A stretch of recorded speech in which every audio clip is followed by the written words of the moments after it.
Hello everybody, my name is Scott Perry. I started LA Tech Digest about a year and a half ago because I didn't see enough coverage for LA's tech scene in the traditional media. Full respect to LA Times, the Business Journal, SoCal Tech, all doing a pretty decent job, but I thought there needed to be a little bit more of a deeper element as to the people behind the scenes and what's going on in this town.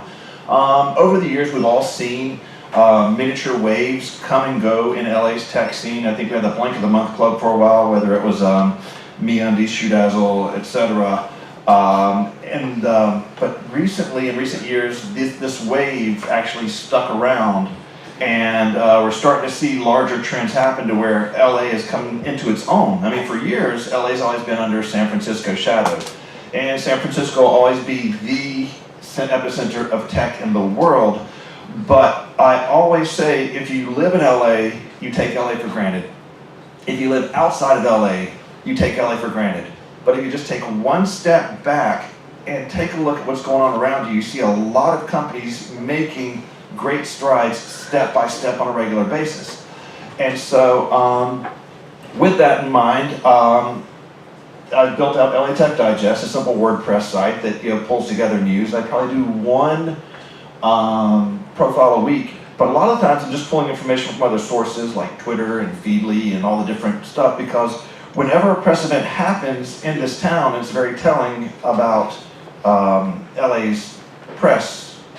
When a VC announces a new round or a startup announces a new round, they send that press release straight up to Mashable or TechCrunch or some outside company for national coverage, and then it filters back down to the local press. And so I think in time that'll change, but right now we're on the verge of very big things, and even as we're on the precipice of some potential economic calamities and all these things associated with down rounds and falling unicorns and all that, I think that LA's tech scene is going to be very strong because LA as a VC town has always been very early stage. So we're not chasing unicorns, we're not putting late stage money into stuff and overspending for any products or any companies. So should valuations come down, it just presents a greater opportunity for local VCs to invest at a lower level, but it also raises the bar for everybody to build a better company when pitching to VCs. So I built this slide deck as basically a means of collecting all the information I've learned over the year. And quite honestly, a lot of you may already know this stuff, and this is intentionally written at a 12th grade level because I want this to be shared as much as possible, especially among kids, because they need to understand the amount of opportunity that's here in Los Angeles.